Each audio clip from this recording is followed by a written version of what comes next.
119편 17절부터 24절까지의 말씀 제가 읽겠습니다. 주의 종을 후대하여 살게 하소서. 그리하시면 주의 말씀을 지키리이다. 내 눈을 열어서 주의 율법에서 놀라운 것을 보게 하소서. 나는 땅에서 나그네가 되었사오니 주의 계명들을 내게 숨기지 마소서. 주의 규례들을 항상 사모함으로 내 마음이 상하나이다. 교만하여 저주를 받으며 주의 계명들에서 떠나는 자들을 주께서 꾸짖으셨나이다. 내가 주의 교훈들을 지켰사오니 비방과 멸시를 내게서 떠나게 하소서. 고관들도 앉아서 나를 비방하였사오나 주의 종은 주의 율례들을 작은 소리로 읊조렸나이다. 주의 증거들은 나의 즐거움이요 나의 충고자니이다. 아멘. 오늘 본문에 보면 시편 기자가 특징 있는 표현을 씁니다. 나는 땅에서 나그네가 되었다. 보통 우리가 나그네라고 얘기하면 일반적으로 다 쓰는 표현입니다. 믿지 않는 사람도 나그네, 또 교회 다니는 사람도 나그네, 이런 종교 믿는 사람도 나그네라고 얘기를 합니다. 그렇지만 적어도 우리가 볼 때 정말 돌아갈 본향을 알고 나그네라고 생각하며 사는 사람이 그 중에 얼마나 될까? 우리가 그냥 다 생각하지 말고 이 그리스도인만 가지고도 생각을 해봅니다. 정말 자기가 돌아갈 본향을 생각하면서 사는가?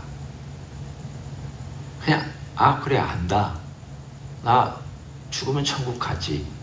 혹은 예수님 오시면은 그 새로운 하나님의 세계와 질서 속에 내가 들어가지. 이렇게 그냥 막연히 아는 것이 아니라 매일 삶 속에서 내 삶을 나그네로 알고 살아가는가? 다른 차원입니다. 우리가 이 땅에서 나그네로 살아갈 때에 나그네로 살아가기 때문에 내가 돌아갈 곳이 있는 나그네. 그러나 동시에 현재는 나그네. 그래서 내가 어떻게 걸어가야 되느냐라는 삶을 하나님 아버지 앞에서 고민하는 사람과 나그네라고 알고 있으면서도 나그네 같지 않게 살아가는 사람은 그 차이가 있습니다. 이 세상의 모든 에너지를 쏟고 여기에 내가 소유하는 것과 가지고 있는 것과 이런 것들에 그냥 대부분의 시간을 다 쏟고 하나님을 위해서는 짜투리 시간 조금 남은 거, 그것도 하나님께서 마치 나에게 그거 좀 달라고 하나님이 애원하는 것처럼 그렇게 하나님을 여기면서 우리가 살고 있다면 그 사람은 인생 나그네 아닙니다. 이 세상이 집입니다. 많은 그리스도인들이 이 세상에 누릴 것과 이 세상에 소유할 것과 또 이 세상에서 가지고 있는 것들에 너무 많은 에너지를 쓰고 있습니다. 그렇지만 이 시편 기자는 땅에서 내가 나그네다라고 고백하고 있습니다. 어떻게 해서 이런 고백을 하게 되었을까? 그것은 그가 하나님을 믿고 의지하기 때문이기도 하지만 하나님 말씀을 따라 살기 때문에 이런 고백을 할 수 있습니다. 좀 특이한 표현이긴 하지만 현실이 그렇습니다. 이 땅에 살아가는 동안 말씀대로 살면 외롭습니다. 말씀을 지키며 살면 사람들이 만약에 사람이 무리 가운데 있다면 그 사람에 대해서 칭찬하는 사람도 간혹 있지만 불편하게 생각합니다. 정직한 사람, 거짓말하는 사람들 사이에 있으면 그 사람들이 불편합니다. 깨끗하게 살아가는 사람이 여러 가지 묻히고 살아가는 사람들 사이에 있으면 불편합니다. 우리도 우화에서 그런 얘기를 아직 알지 않습니까? 꼬리가 없는 원숭이 마을에서요, 꼬리 있는 원숭이는 왕따입니다. 계속 비방당하고 계속 힐난당하고 계속 사실은 손찌검 당할 것입니다. 오늘 여기에 보면 이 시편 기자가 자기가 당하고 있는 그런 문제들에 대해서 우리에게 힌트를 주고 있는 그런 표현들이 있습니다. 물론 나그네라는 것도 그런 거지만 22절에 보면 내가 주의 교훈들을 지켰사오니 비방과 멸시를 내게서 떠나게 하소서. 비방과 멸시를 받고 있는 현재 어떤 상황을 우리는 충분히 가정할 수 있습니다. 23절에도 보면 고관들도 앉아서 나를 비방하였사오니, 고관들이 기본적으로 앉아있는 것은 통치하고 있다는 뜻입니다. 그리고 재판을 하고 있다는 뜻이기도 합니다. 그러면 여기서 재판관이라는 뜻인데, 재판관의 역할을 하는 사람들은 주로 장로나 또는 왕이 통치자로 임명한 어떤 통치자입니다. 이 사람이 성문, 곧 옛날에는 성문 옆에 앉아서 하기도 했고 어떨 때는 관청에서 하기도 했습니다. 이 사람들이 앉아가지고 뭘 하느냐 하면 비방합니다. 비방한다는 것은 그냥 하나님 말씀을 지키고 따라가는 사람에 대해서 일방적으로 막 처음부터까지 비방만 한다, 그 뜻이 아닙니다. 쭉 판결을 내리다가 여러 가지 정황을 볼 때 이 사람이 맞지만 이 사람을 편들어줘야 나에게 이익이 되기 때문에, 그래서 결국은 자기에게 이익이 되는 사람들 편들어주면서 하나님의 말씀대로 살아가는 사람을 편들어주지 않고 그 사람을 비방하거나 그 사람이 잘못됐다고 얘기하거나 그렇게 살면 안 된다고 얘기하는 그 이야기를 듣고 있는 입장을 오늘 본문에 이렇게 표현하고 있습니다. 고관들도 앉아서 나를 비방하였사오나. 시편 기자는 지금 심히 외롭습니다. 오늘 17편부터 17절부터 24절까지 읽으면서 우리가 느낄 수 있는 일단 첫 번째 느낌은 외롭구나. 시편 기자가 이 구절을 적어도 썼을 때에는 그가 처해 있는 상황 속에서 대단히 외롭고 힘들고 왕따당하고 사람들로 하여금 조롱당하고 너만 하나님 믿느냐고 그렇게 하고 있구나. 이런 외로움 속에서 오늘 그는 어떤 마음으로 이 글들을 하나님께 노래로, 그리고 이 작사를 하나님께 작곡하면서 하나님께 노래로 불러드리고 있습니다. 오늘 본문에 그 가운데 그가 하고 있는 일들을 우리가 좀 집중해서 보기를 원합니다. 뭐라고 표현하냐면 먼저 기도합니다. 하나님, 저를 후대하여 주십시오. 바꿔 얘기하면 사람들은 저를 후대해 주지 않습니다. 말씀을 지키고 살기 때문에 사람들이 후대하지 않다고. 세상이 악할수록 이 일은 더 분명하게 드러날 것입니다. 세상이 어려울수록 사람들이 말씀 지키고 살아가는 사람들에 대해서 박대하고 어렵게 만드는 것 더 생겨날 것입니다. 우리는 미국에 살기 때문에 그래도 예수 믿는다라고 박대당하고 멸시당하는 것을 심각하게는 경험하지 않습니다. 물론 사업하다가 경험할 수 있습니다. 또는 캘리포니아 같은 주에서 동성 결혼과 동성 연애 강단에서 얘기했다가 때로는 고발당할 수 있습니다. 예를 들면 이런 일들이 그래도 미국에서는 예수 믿는 것 때문에 감옥 가거나 예수 믿는 것 때문에 존속 살인이 일어나거나 예수 믿는 것 때문에 친척들에게서 쫓겨나거나 예수 믿는 것 때문에 린치를 당하거나 예수 믿는 것 때문에 고난당하거나 예수 믿는 것 때문에 자기 직장에서 쫓겨나거나 이런 일은 당하지는 않습니다. 아직은 당하지 않습니다. 그러나 어려운 시대에 살아갈수록 이런 일들이 생깁니다. 그러면 우리가 바라볼 곳은 하나님밖에 없습니다. 참 묘하게도 하나님 말씀을 의지하는 사람은 외롭기 때문에 또 더 하나님을 바라보게 됩니다. 세상에 의지할 때가 많은 사람은 하나님 안 바라봐도 호소할 때가 많습니다. 여기 가서도 호소할 수 있고 저기 가서도 호소할 수 있고 내가 봐준 사람이 나를 봐줄 수도 있고 서로 봐줄 수 있고 서로 좋은 정보들을 교환하면서 자손들도 잘 살게 만들 수 있고 다양한 것들을 누릴 수 있는 그러한 것들을 충분히 할 수 있습니다. 그러나 정말 주님을 의지하고 살아가면서 힘들게 살아가는 사람 있습니다. 지금 예수 믿는 사람들 중에 제3세계나 어려운 세계 살아가는 사람들은 정말 예수 믿는 것 때문에 오늘 본문에 있는 것처럼 다 끝내두구나 뼈저리게 느끼면서 하나님 아버지 앞에서 오늘 본문 가운데 기도하고 있는 것이 있습니다. 그것이 뭐냐면 후대하여 주십시오. 그리고 나서 18절에 이렇게 말씀합니다. 내 눈을 열어서 주의 율법에서 놀라운 것을 보게 하소서. 여기서 놀라운 것은 우리가 말하는 신기한 것들, 내가 몰랐던 것들, 그리고 기이한 것들, 그전에는 몰랐는데 정말 이것이 있구나, 이런 것들 다 표현하고 있습니다. 그런데 놀라운 것은 오늘 본문 가운데 있는 이 내용의 가장 중점적으로 우리가 생각해야 될 것은 무엇일까? 이걸 보통 놀라운 것을 원더라고 얘기를 하잖아요. 성경에서 원더라고 표현되어 있는 인물이 한 분 있습니다. 구약에 표현되어 있는 이사야서 6장에 그분의 이름이 원더라고 나옵니다.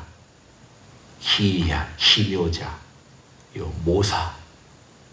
그래서 그를 원더, 그 다음에 카운셀러 이렇게 나옵니다. 예수님이 여러 이름과 명칭과 그리고 별명들이 있습니다. 그 예수님의 이름 가운데에서 이 원더라고 하는 것은 성경 구약에 2번 나옵니다. 한 번은 삼손의 부모에게, 마누아에게 나타났을 때 이름이 뭐냐고 그랬을 때 원더라고 알려줬습니다. 그리고 이사야서에도 그 예수 그리스도 앞으로 다가올 그 메시아에 대한 이야기를 하면서 원더라고 얘기를 했습니다. 그러니까 예수님이 가지고 있는 여러 가지 그 속성을 잘 드러내고 있는 것 중에 하나가, 속성 자체가 원더라는 것이 아니라 속성의 특징이 어떤 거냐면 원더입니다. 다른 말로 하면 기이한 것, 기묘한 것, 놀라운 것, 오늘 본문에 쓰고 있는 이런 표현입니다. 예수님이 가지고 있는 특징이 놀라운 것입니다. 왜 놀라운 것인가? 우리는 그 이야기를 압니다. 구약에 감추어져 있었습니다. 그래서 사도 바울은 숨겼다, 미스테리였다라고 얘기합니다. 구약의 많은 사람들이 그분을 봤지만 어떻게 묘사할 줄을 몰랐습니다. 다윗은 야훼께서 내 주께 이렇게 표현했습니다. 내가 야훼 하나님은 알겠는데 내 주, 또 다른 내 주는 누굴까에 대하여 달리 표현할 방법이 없어서 내 주라고만 표현했습니다. 이해하는 폭이 거기까지였으니까, 도무지 알 수가 없었으니까. 그래서 예수님의 그 존재 자체는 원더입니다. 지금도 원더인데 구약 시대는 얼마나 더 원더겠습니까? 도대체 어떻게 표현을 해야 될까? 야훼께서 내 주께, 여호와께서 내 주께, 이렇게밖에는 표현을 못했습니다. 이사야는 이것을 받아서 그분은 원더야, 그는 카운셀러야, 그러면서 그 원더라고 하는 그 말을 제일 먼저 썼습니다. 왜냐하면 그분의 존재 자체가 너무 신비롭고 신기하고 비밀스럽고 이해하기 어렵고 감추어진 게 많고 아직 드러나지 않았고, 하나님께서 뭔가 계획이 있으신 것 같은데 아직은 펼쳐놓지 아니한 구약시대 성도들은, 그리고 선지자들은 그 정도밖에는 이해를 못했습니다. 우리는 이제 드디어 합니다. 그것을 제일 멋있게 원더를 표현한 사람이 사도 요한입니다.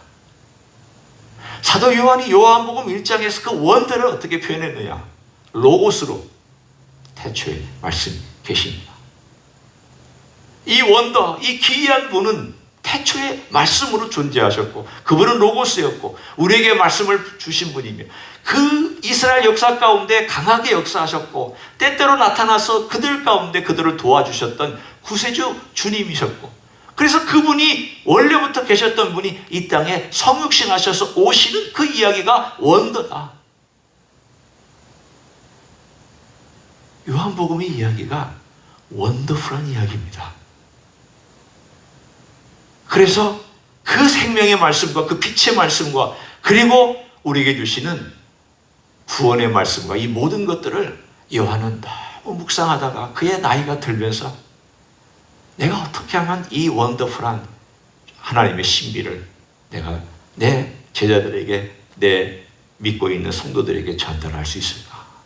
그래서 요한복음을 가장 쉽게, 그렇지만 가장 원더풀하게 이 복음서를 우리들에게 전해주었습니다.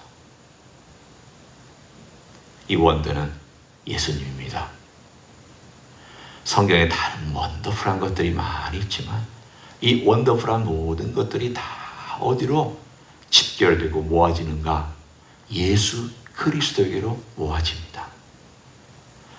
그러므로 예수 그리스도에게 모아지는 이 원더풀한 것들을 오늘 본문의 말씀을 따라서 만약에 우리가 적용한다면 이렇게 적용할 수 있습니다. 18절입니다. 내 눈을 열어서 주의 말씀 속에서 예수 그리스도의 원더풀한 것들을, 아니 예수님 자신의 원더이신 예수님 자신을 보게 하소서. 보게 하소서. 내가 말씀을 읽을 때 예수님을 보게 하소서. 그 말씀 속에서 예수님이 형상에 드러나게 저의 영혼을 그렇게 맑게 투명하게 그리고 성령의 도우심으로 보게 하소서. 우리의 기도입니다. 우리가 주의 말씀을 읽을 때 이 땅에 살아가는 동안 나그네로서 어떻게 나그네 된 삶을 의미 있게 보낼 수 있을까? 나그네잖아요. 그리고 나그네이기 때문에 외롭잖아요. 나기 때문에 이 땅에 우리가 가지고 있는 보화들이 다 사라지는 것들이잖아요. 나그네이기 때문에 무겁게 큰 짐을 짊어지고 다닐 수 없잖아요. 나그네는 간편합니다. 나그네는 언제든지 떠날 수 있습니다. 나그네는 움직이고 이동할 수 있게 그런 준비가 되어야 됩니다. 나그네는 이 땅에 있는 것들 놓고 갈 때 탁 놓고 갈 수 있어야 됩니다. 그거 붙잡고 살아갈 수 없습니다. 그러면 이것들은 다 놓고 갑니다. 근데 붙잡고 가는 게 뭐냐는 거예요. 적어도 내가 가지고 갈 수 있는 게 있다는 건데 그 가져갈 수 있는 게 뭐냐는 거예요. 가져갈 수 있는 것은 바로 오늘 본문에 제가 나눈 것들입니다. 예수님을 발견하고 알아가는 지식은 영원히 가져갑니다. 이건 가져갑니다. 이건 절대 빼앗기지 않습니다. 녹슬지 않습니다. 이 땅의 은행에다가 저장해 놓는 것이 결코 아닙니다. 그거는 내 마음속에, 내 영혼 속에 저장하고 그리고 내가 본향에 갔을 때, 내가 정말 돌아갈 집에 돌아갔을 때 그것이 활짝 펼쳐지는 날이 올 것입니다. 그러나 이 땅에서 그것이 활짝 펼쳐지는 날이 올 때까지, 펼쳐지기까지는 이 땅에 나가내 사는 동안 우리는 부지런히 예수님의 얼굴을 보도록 기도하고 찾고, 오늘 본문에 있는 것처럼 보게 하소서. 주님, 이 땅에 살아가는 동안 주님의 얼굴을 보게 하소서. 말씀 속에서 제가 발견하게 하소서. 이런 마음으로 우리가 주님께 기도하고 하나님 아버지 앞에 기도하고 성령님의 도움을 구하고 기도하면 왜 안 들어주시겠습니까? 왜 안 들어주시겠습니까? 제일 멋있는 기도인데, 아니 이 세상에서 유명하게 해달라고 하는 기도보다 월등히 뛰어난 기도예요. 이 세상에서 출세하고 성공하게 해달라는 것보다 더 월등히 뛰어난 기도. 그리고 최고의 기도인데 성령님이 왜 안 들어주시겠습니까? 들어주시죠. 오늘부터 우리의 기도 제목의 넘버원은 이것이 되어야 될 줄로 믿습니다. 주의 기이함을, 아니 기이함 자체이신 우리 주님 예수님을 보게 하여 주십시오. 이렇게 기도하면 성령께서 여러분의 마음과 제 마음을 열어서 우리가 성경을 읽을 때마다 예수님이 정말 내 안에서 이렇게 떠올라 내 마음이 가득 차지면 나가된 인생이 외롭지 않습니다. 그런 인생을 살아가시기를 예수님의 이름으로 간절히 축원합니다. 기도하겠습니다.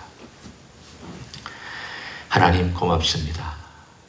이 세상에 예수 믿는다고 하지만 실제로는 무신론자같이 살아가고 실제로는 다신론자같이 살아가는 사람들이 많습니다. 이 세상에 애정을 두고 있으면 다신론자고 그것이 신이고 내가 애착을 가지고 있는 것이 신이며 우리 주님도 곁들여서 섬기는 것에 불과할 따름입니다.